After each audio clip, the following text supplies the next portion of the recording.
The secret Hitler-Stalin Pact. Look back at the secret agreement that set the stage for World War II. On the night of August 20, 1939, German Chancellor Adolf Hitler reached out to a bitter foe with a desperate plea. Time was running short on preparations for his planned invasion of Poland on September 1, and Hitler needed the Soviet Union to stay out of his war. In a telegram letter rushed to Joseph Stalin, Hitler asked the Soviet dictator to arrange for a meeting between German Foreign Minister Joachim von Ribbentrop and his Soviet counterpart, Vyacheslav Molotov, as soon as possible. For months, the USSR had been in negotiations with Britain and France, who had pledged to defend Poland if Germany invaded, to form a three-way alliance against Nazi aggression. Germany and the USSR, however, had signed an economic agreement the day before. Now Hitler wanted a political pact as well, an idea Molotov said he warmly welcomed.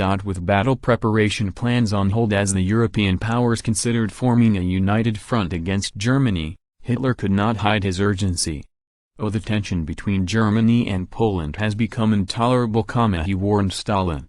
"A crisis may arise any day." Stalin's response finally arrived 27 hours later. Send Ribbentrop to Moscow. On August 23, 1939, Ribbentrop arrived with written orders in hand from Hitler to make the deal. Such a diplomatic foray would have been unthinkable only months before. The Nazis and Soviets had been mortal enemies on the opposite sides of the ideological spectrum, who used hatred of one another to fuel their political purges and murderous regimes. Now, however, realpolitik trumped ideology. After the Germans occupied Czechoslovakia earlier in the year in violation of the Munich Agreement, Stalin questioned the resolve of the British and French to fight the Nazis. The Soviets, meanwhile, found a peace deal with the Germans attractive given that they were already engaged in a fierce battle on their eastern front with the Japanese, and the Red Army was still weakened from Stalin's purge of its top commanders in 1937 and 1938. Stalin and Ribbentrop as signing of non-aggression pact. So sudden was the thaw between the strange bedfellows that the 5 swastika flags rushed to the airport to greet Ribbentrop upon his arrival had to be taken from Soviet movie studios producing anti-Nazi propaganda films.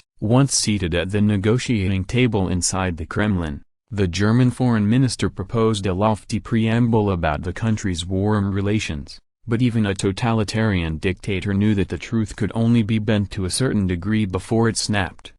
Oh, the Soviet government could not suddenly present to the public assurances of friendship after they had been covered with pails of manure by the Nazi government for 6 years, Stalin said, according to William Shirer's The Rise and Fall of the Third Reich.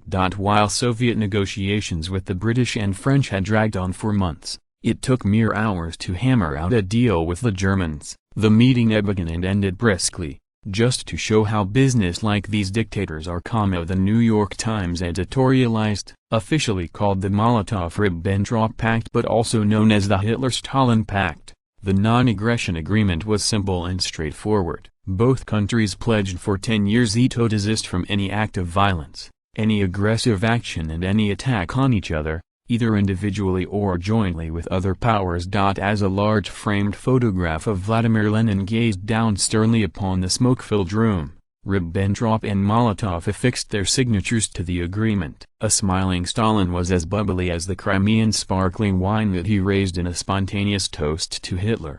"Oh, know how much the German nation loves its Führer," he said. "I should therefore like to drink to his health." The agreement took effect the moment pen touched paper, an unusual diplomatic clause that reflected just how rushed Hitler felt. Ribbentrop phoned an anxious Hitler at his mountain retreat in Bavaria with the news. "Oh, that will hit like a bombshell," said an ecstatic Hitler, who could now invade Poland without fear of a Soviet intervention and a two-front war that had doomed Germany in World War I.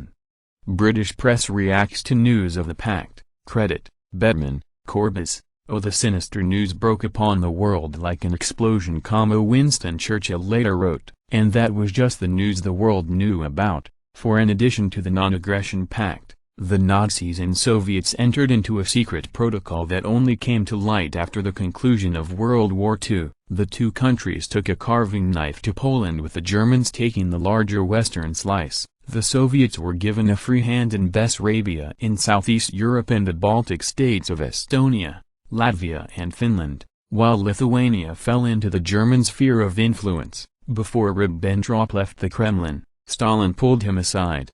"Oh, the Soviet government take the new pact very seriously," the dictator said, and he could guarantee on his word of honor that the Soviet Union would not betray its partner. Stalin must have wondered if Hitler felt the same, given the Chancellor's willingness to agree to all Soviet demands as well as his serial habit of breaking treaties. Our pact means that the greatest European powers have agreed to eliminate the threat of war and to live in peace, Molotov told the Supreme Soviet before it unanimously ratified the pact on the evening of August 31.